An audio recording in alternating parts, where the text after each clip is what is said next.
chance pa kayo. Pero isa lang yung mananalo. Partner, iwalay mo sila ng konti. Iwalay mo sila. Iwalay. Ayan.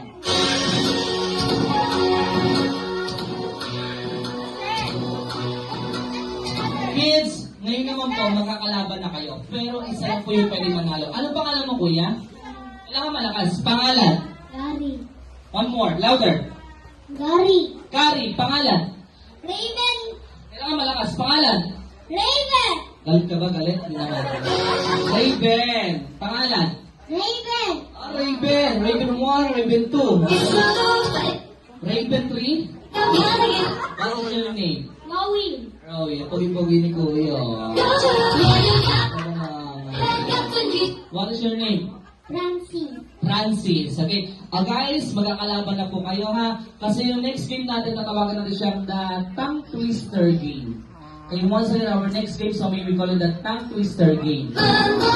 Kids, wala mo nang ma-out. We have a 3 example word. Okay, our first example word, you first, pretty boy, say royal. Say royal. Royal. Louder. Royal. One more. Royal. Very good. Royal. Royal. Royal. Royal. Royal. Royal. Royal. Royal. Alright. Okay, let's proceed for the next sample word. Say ruler. Ruler. Ruler. Ruler. Ruler. Ruler. Ruler. Ruler. Ruler. Ruler. Alright.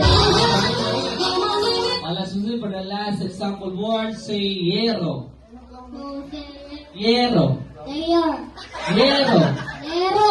Yero. Ay natin pala man sa pandesal eh. Aray na pala. Yero. Yero. Yero.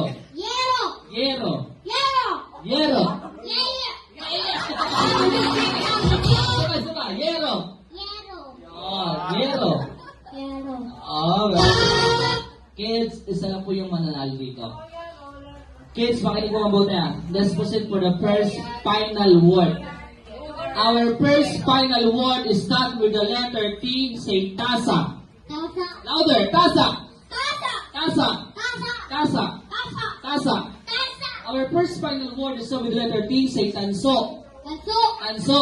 Tanso. Tanso. Tanso. Tanso. Tanso. Tanso. Tanso. Tanso. Para pakalaman po natin yung mga words. Pag may isa pong nakabanggit, we have a winner. Pag may dalawang nakabanggit, let's proceed for the next final word. Pag wala pong nakabanggit, let's proceed for the next game. Okay? Kids, pagkakombine po natin yon. Our first final word is with the letter T. Say tasa sa tanso. Okay? One more. Our first final word is with the letter T. Say tasa.